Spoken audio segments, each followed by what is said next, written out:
Perkenalkan, nama saya Taufik Hidayat, umur 28 tahun, jurusan selama saya berkuliah adalah jurusan pendidikan guru sekolah dasar, kelas bilingual, kemudian saya alumni dari instansi Universitas Negeri Makassar. Saya menempuh pendidikan di Universitas Negeri Makassar selama kurang lebih 6 tahun. Saya juga merupakan seorang guru wali kelas dari SD Islam Atirah 2 Bukit Baruga. Saya telah mengajar kurang lebih 4 tahun di jenjang sekolah dasar dan pernah menangani beberapa level kelas yang berbeda sehingga saya juga cukup memahami karakteristik siswa dari level kelas yang berbeda-beda. Kemudian untuk saya mengajar di SD itu sangat bermakna karena pada fase ini siswa berada pada tahap pembentukan dasar pengetahuan mereka, pembentukan karakter, serta keterampilan dasar juga.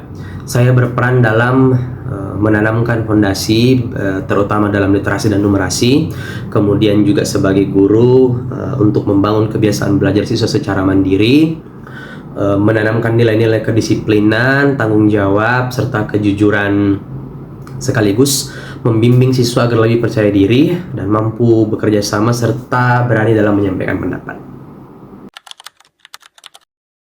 Motivasi utama saya menjalani profesi guru itu yang pertama, keinginan untuk memberikan kontribusi kepada negara, keinginan untuk memberikan kontribusi nyata dalam perkembangan akademik dan karakter siswa saya. Saya meyakini bahwa guru bukan hanya sekedar profesi, bukan hanya sekedar pekerjaan, bukan hanya juga sekedar seorang yang menyampaikan pembelajaran atau materi, tapi juga seorang yang memberikan bimbingan serta menjadi tauladan bagi murid-muridnya. Hal-hal yang menurut saya juga menjadi motivasi adalah salah satunya ketika melihat siswa saya yang awalnya itu kurang percaya diri atau tidak begitu mampu berbicara di depan umum atau memiliki keterbatasan dalam pembelajaran tertentu, kemudian menunjukkan perubahan-perubahan sedikit demi sedikit, peningkatan sedikit demi sedikit, itu menjadi sebuah kebahagiaan tersendiri bagi saya karena itu menunjukkan bahwa saya setidaknya sudah sedikit berhasil mengubah siswa saya yang seperti itu sebelumnya. Hal itu juga menjadi sumber semangat saya untuk terus belajar dan memperbaiki kualitas diri saya sebagai seorang guru. Untuk pelatihan ataupun seminar yang pernah diikuti untuk meningkatkan kompetensi profesional saya juga telah mengikuti beberapa pelatihan, entah itu pelatihan yang dilaksanakan oleh pihak sekolah di dalam atau internal sekolah maupun eksternal juga, maupun pelatihan ataupun seminar yang diadakan oleh pihak-pihak luar seperti vendor-vendor yang bekerja sama dengan pihak sekolah juga. Baik juga pelatihan yang sifatnya online ataupun offline. Di antaranya itu adalah pelatihan tentang implementasi kurikulum Merdeka, dan yang paling baru ini tentang kurikulum mendalam atau deep learning. Kemudian juga ada seminar-seminar pendidikan karakter serta pelatihan-pelatihan pemanfaatan teknologi media digital dalam pembelajaran. Saya aktif mengikuti kegiatan MGMP sebagai wadah profesional untuk berdiskusi dan berbagi pengalaman antar guru mata pelajaran. Di sekolah itu sendiri, MGMP dilaksanakan setiap seminggu sekali di luar waktu ulangan untuk menyamakan persepsi. Karena dalam satu level itu ada 5 rombel untuk tingkatan kelas 3 yang saya ajar sekarang. Kami sering melakukan MGMP dalam rangka mengevaluasi pembelajaran-pembelajaran yang akan kami lakukan di kelas kedepannya.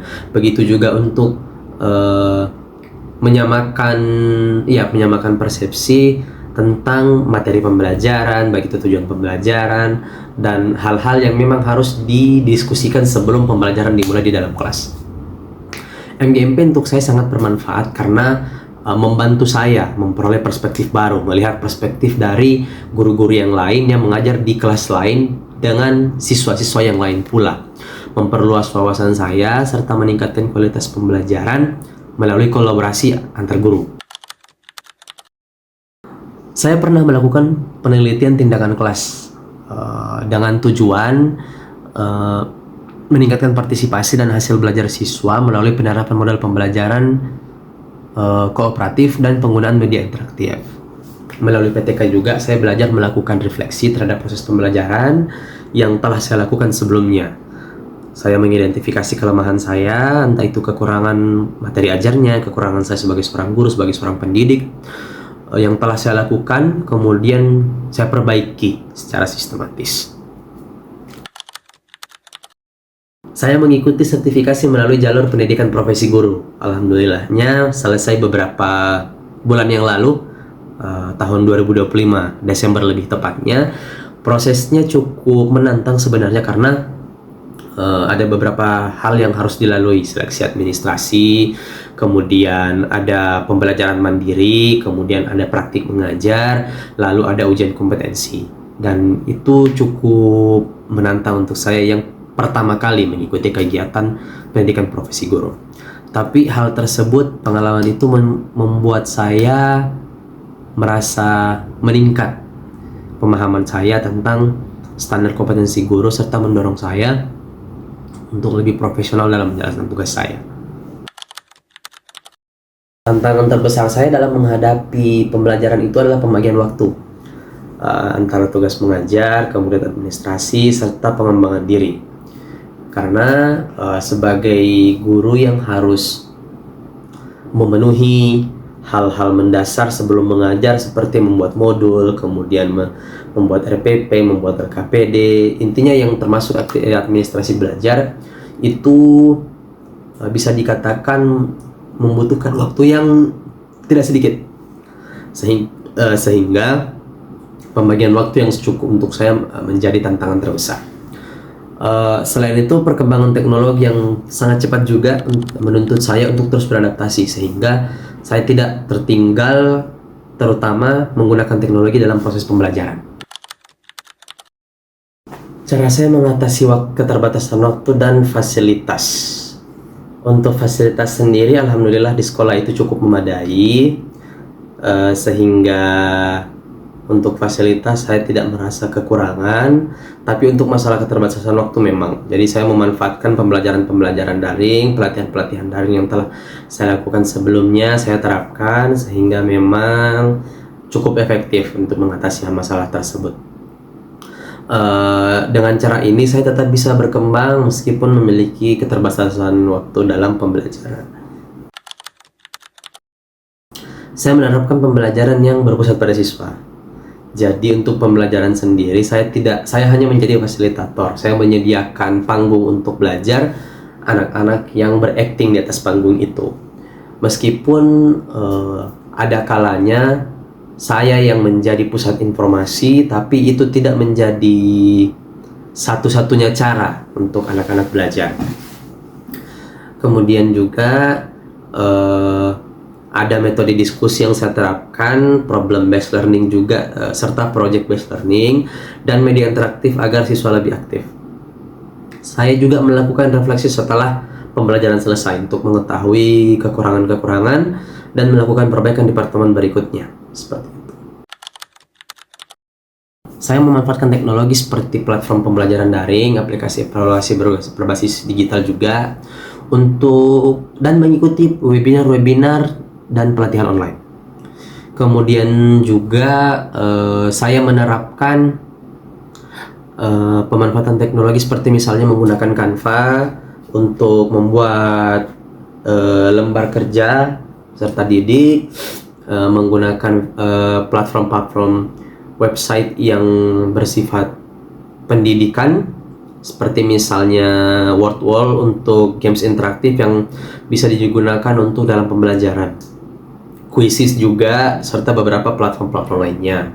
Kemudian hal ini membuat saya sangat terbantu dalam proses pembelajaran, serta membuat pembelajaran menjadi lebih menarik untuk siswa. Jadi mereka tidak gampang bosan, tidak gampang jenuh dalam pembelajaran. Pentingnya kolaborasi dengan rekan sejawat sangat penting menurut saya, karena melalui kerjasama dengan rekan sejawat kami bisa bertukar persepsi, bertukar pendapat, bertukar pengalaman tentang dalam menghadapi siswa-siswa di kelas. Terutama untuk saya, guru yang masih tergolong baru sebenarnya, saya masih terus belajar dengan guru-guru senior yang lebih berpengalaman dalam pembelajaran. Entah itu bagaimana manajemen kelas, entah itu bagaimana membuat LKPD yang baik, entah itu bagaimana cara menyampaikan pembelajaran yang menyenangkan. Itu membuat saya sangat terbantu karena kami bisa berbagi pengalaman, berbagi solusi, dan mengembangkan inovasi pembelajaran berdasarkan persepsi masing-masing yang akan kami tukar sama-sama. Diskusi dengan rekan sejawat juga sangat membantu untuk saya melihat permasalahan dari sudut pandang yang berbeda, seperti itu. Untuk saya, menurut saya, kompetensi pedagogik dan profesional yang harus diimbangi dengan literasi digital serta kemampuan komunikasi yang baik. Selain itu, empati, kemampuan untuk bisa merasakan emosi siswa juga sangat membantu, sangat penting untuk kita sebagai seorang guru.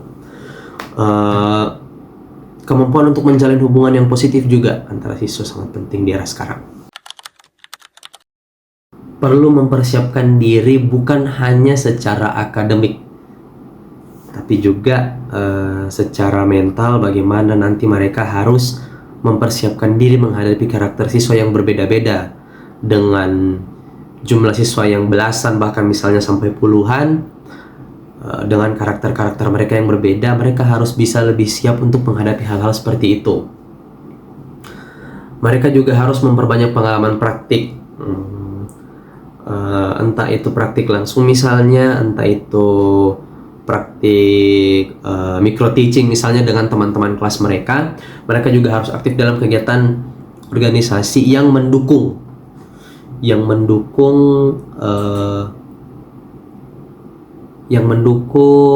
prospek kedepannya mereka sebagai seorang guru, sebagai seorang calon guru. Mereka juga harus terus mengembangkan kemampuan mereka untuk penggunaan teknologi pendidikan, karena hal ini yang merupakan sesuatu yang tidak akan bisa berhenti dan akan terus berkembang. Jadi sehingga mereka harus terbiasa dan bahkan harus menguasai hal-hal seperti ini tentang teknologi. Perjalanan paling berharga dari perjalanan profesional saya sebagai seorang guru, belajar sepanjang hayat.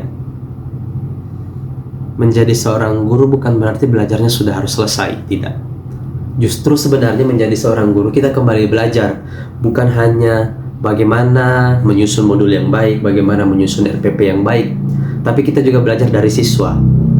Bagaimana cara menghadapi siswa yang ini, bagaimana cara menghadapi siswa yang itu.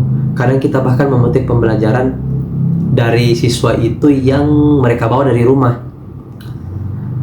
Kesabaran, konsistensi, integritas, dan ketulusan dalam mendidik untuk saya merupakan kunci utama dalam keberhasilan seorang guru.